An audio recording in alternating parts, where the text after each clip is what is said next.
Dopo 2 mesi e mezzo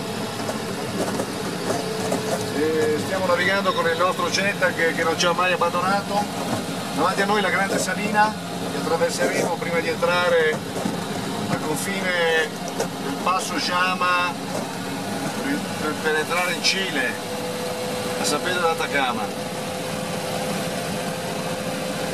dove resteremo 3 giorni per visitare tutta la zona intorno a San Pedro de Atacama, dal Bacio della Luna ai geyser del Tatio, alle lagune salate.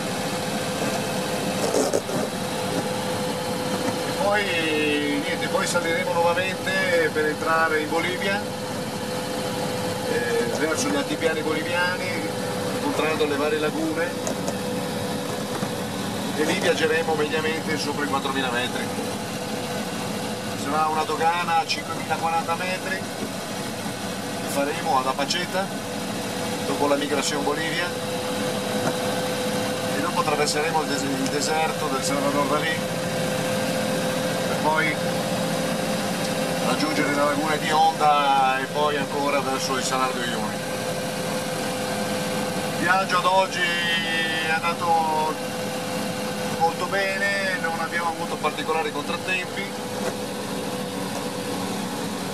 Ci hanno abbandonato un paio di satellitari per un cortocircuito all'antenna, purtroppo qua non si riescono a trovare, sono prodotti che non si incontrano facilmente. Comunque continuiamo a viaggiare con il nostro Getac che ci sta dando tutte le informazioni cartografiche di cui necessitiamo, e non ha mai avuto contrattempi né di alte temperature, basse temperature, umidità di nessun tipo, resistente anche alle vibrazioni, niente da dire. Per adesso non abbiamo assolutamente niente da dire. Complimenti a questo prodotto nuovo, innovativo, che è il V110. Sta comportando bene anche nelle connessioni internet per chiamare a casa e per tutto quello che riguarda il blog e informazioni che riusciamo a inviare con quella poca wifi che riusciamo a trovare. Probabilmente adesso, entrando in Bolivia, Atacama no, ma in Bolivia avremo sicuramente difficoltà a trovare delle connessioni wifi, e quindi sarà molto difficile comunicare. Per le poche volte che riusciremo a incontrarla invieremo probabilmente, se riusciamo, il blog della raccolta fotografica. Il video sarà molto difficile perché è molto pesante, connessioni basse non si riesce. Procediamo in questo altipiano meraviglioso, stiamo scendendo dai 4100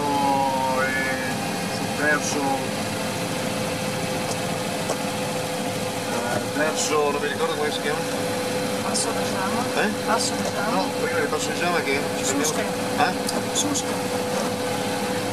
Stiamo scendendo di quota, arriveremo a Susque, fermeremo per o passare la notte, adesso vediamo, o valutare di passare la dogana che è aperta fino alle 10 di sera al passo del Jama.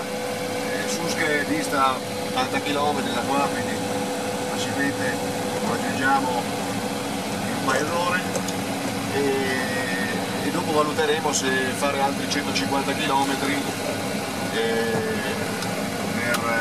per arrivare al confine con il Cile in tempo per passare la dogana. Questo lo valuteremo una volta che arriveremo a Susque e passeremo la notte. Vediamo, le temperature qua si abbassano molto, sugli altipiani si arriva abbondantemente sotto lo zero.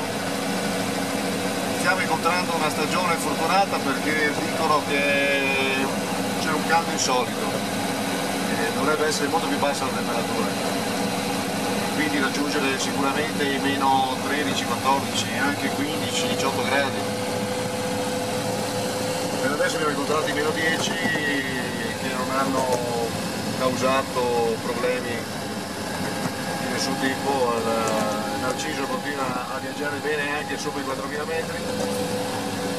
Abbiamo con noi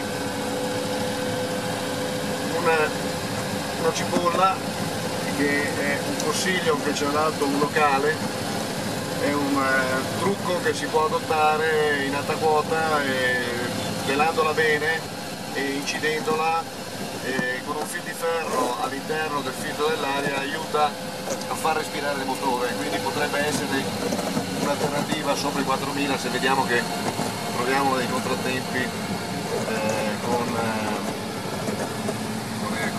con il mezzo e dovesse fare veramente fatica a procedere. Per adesso non abbiamo nessuno. Grazie Argentina, Argentina meravigliosa, un caro saluto e un abbraccio.